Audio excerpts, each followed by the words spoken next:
నమస్తే. ఇటీవల కాలంలో ప్రధానంగా సమాజం ఎదుర్కొంటున్నటువంటి సమస్యల్లో ఫేక్ న్యూస్ ఒకటిగా పేర్కోవచ్చు. ఈ తరం ప్రధానంగా ఎదుర్కొంటున్నటువంటి సమస్యగా కూడా చెప్పవచ్చు. కాంగ్రెస్ పార్టీ అది ముస్లింల పార్టీ అని, అది కాంగ్రెస్గా ఈ మధ్యకాలంలో సోషల్ మీడియాలో ఒక అబద్ధపు ప్రచారాన్ని మొదలుపెట్టారు.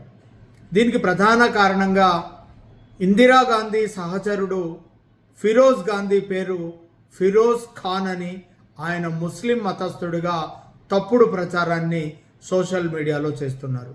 ఈ ప్రచారం నిజమే అని నమ్మించేటట్టుగా కూడా చెబుతున్నారు. నిజానికి ఫిరోజ్ గాంధీ సెప్టెంబర్ 12, 1912లో బొంబాయిలో ఆయన జన్మించారు. ఆయన మతం పార్సీ మతం, రతన్ టాటాకు సంబంధించినటువంటి మతం. వారిద్దరిది ఒకే మతంగా మనం చెప్పుకోవచ్చు. అయితే ఉత్తర భారతదేశంలో వ్యాపారం చేసే కుటుంబాలకు సర్నేమ్ గాంధీగా ఉంటుంది. అలాగే వంశపారంపర్యంగా ఫిరోజ్ గాంధీకి గాంధీ పేరు ఇంటి పేరుగా స్థిరపడింది. ఆ కారణం చేత ఆయన ఫిరోజ్ గాంధీగా పిలువబడ్డారు. ఆ తర్వాత 1930లో ఆయన ఇందిరాగాంధీతో ఏర్పడ్డ పరిచయం చేత వాళ్ళ వివాహం 1942 మార్చి 26వ తేదీన వాళ్ళ వివాహం జరిగింది అలహాబాద్ ఆనంద్ భవన్లో. వివాహం తర్వాత ఆయన పార్సీగానే ఉండిపోయారు, ఇందిరాగాంధీ హిందువుగానే ఉండిపోయారు. ఇద్దరు కూడా మతాలను మార్చుకోలేదు. ఆయన 1952లో రాయబరేలీ నుంచి లోక్సభకు ఎన్నికయ్యారు. ఆ తర్వాత జరిగినటువంటి ఎన్నికల్లో లక్నో నుంచి కూడా ఆయన పార్లమెంటుకు ఎన్నికయ్యారు.